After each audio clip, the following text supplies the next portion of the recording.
आपने बताया ये सब मुद्दे आपने रखे अंतर्राष्ट्रीय मंच पर, लेकिन एक और बहुत अहम मुद्दा आपने वहाँ रखा था तब जब आप पिछली बार भी गए थे, और वो था कि हमने कैसे ताकत दी है महिलाओं को भारत में, रिप्रेजेंटेशन दिया है, पॉलिटिकल रिप्रेजेंटेशन, ग्राम पंचायत से लेकर संसद तक। जी।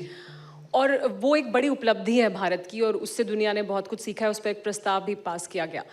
लेकिन भारत में अभी भी राजनीतिक दलों के भीतर महिलाओं को अपने हिस्से के लिए लड़ना पड़ता है, या शायद लड़ने भर की भी महिलाएं हर दल में मौजूद नहीं हैं। तो वो रिप्रेजेंटेशन अभी भी देश में राजनीतिक दलों के बीच राजनीति में नहीं मिला है महिलाओं को। मैं चूँकि इन्होंने मेरे अंतर्राष्ट्रीय भ्रमण का वर्णन किया है, एक चीज़ को सबके सामने प्रस्तुत करना चाहूँगी।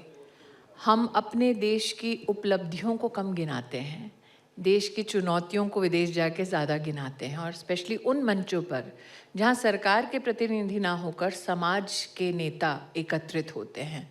भारत की छवि जो हमें लगता है और जो बाहर है, उसमें एक थोड़ा सा अंतर है।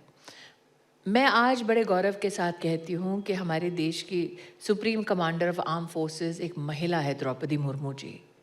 कई देश हैं जो वैश्विक दृष्टिकोण से आज दुनिया के सबसे ताकतवर देश हैं, लेकिन वो आज तक महिला राष्ट्रपति को चुन नहीं पाए हैं। इतना मादा उनमें नहीं है जितना मेरे देश में है। दूसरा, मुझे ऐसा लगता है कि हम अपने देश की राजनीतिक ताकत को जब देखते हैं तो सिर्फ महिला कितनी संसद में है उससे उस ताकत का अंदाज़ा लगाते हैं। हमारे देश में 15 लाख महिलाएं पंचायत का चुनाव लड़कर जीतती हैं, और मात्र आरक्षण की वजह से नहीं जीतती। 50% का अगर आरक्षण है तो 65 से 70% तक जनरल सीटों से भी महिलाएं जीत कर आती हैं। उस ताकत को हम मोल नहीं देते, उस ताकत के बारे में हम कभी भी अंतर्राष्ट्रीय मंचों पर चर्चा नहीं करते। जब अंतर्राष्ट्रीय मंचों पर लोग कहते हैं अरे 1.5 मिलियन विमेन वो गाँव में चुनकर आती हैं। संसदीय क्षेत्र को अगर आप एक ग्रामीण अंचल से और पंचायत के चुनाव से जोड़ें तो पंचायत का चुनाव ज़्यादा मुश्किल होता है, क्योंकि पॉपुलेशन छोटी होती है, रिश्तों में नोक-झोंक थोड़ी ज़्यादा होती है, अच्छा बुरा बहुत ही छोटे परिवेश में समझ में आता है लोगों को।